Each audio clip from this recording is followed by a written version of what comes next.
अगर jail well की बात करोगे ना, जिस दिन सत्ता परिवर्तन होगा एक भी आदमी बाहर नहीं दिखेगा। ये धमकी देने की बात है, मत करो। ये भारत खोदो योजना चला रहे देश में। भाजपाइयों को जब दर्शन करना होता है तो ये मस्जिद में भगवान का दर्शन करने जाते हैं। अगर इतना ही खोदना है, कल को कोई आके दावा करेगा संसद को खोद दो, कम से कम प्रधानमंत्री की डिग्री मिल जाएगी। संसद खोद दो। हमारे प्रधानमंत्री जी भारत के संविधान पे शपथ लेकर देश के प्रधानमंत्री बने। यहां पे बैठे हुए सांसद संविधान की शपथ लेते हैं, मंत्री संविधान की शपथ लेते हैं, लेकिन संविधान में लिखी हुई बातों को नहीं मानते। धर्मनिरपेक्षता से इनको मतलब नहीं है।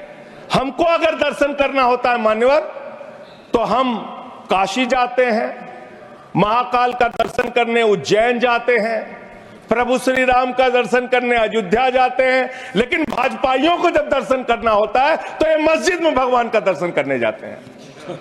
मस्जिद में भगवान का दर्शन करने जाते हैं।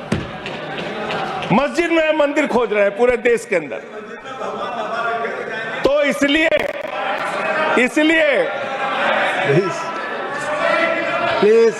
इसलिए मान्यवर, इसलिए मैं इनसे कहना चाहता हूं, कृपया घबराओ मत।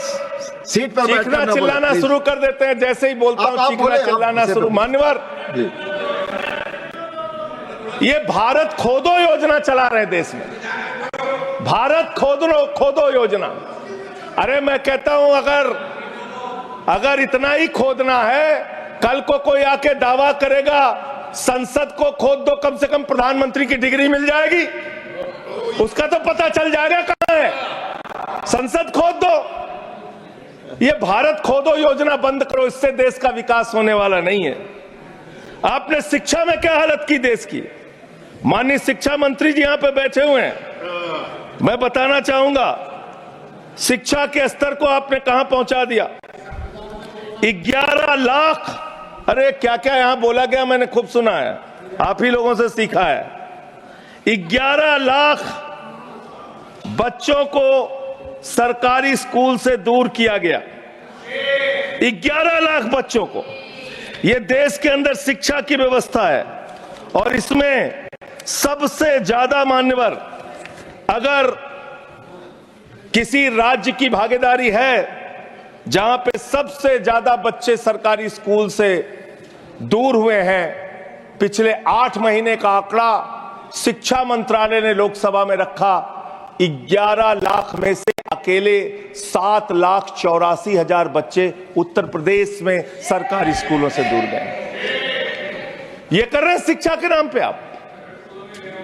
देश की शिक्षा की व्यवस्था की हालत यह कर दी आपने।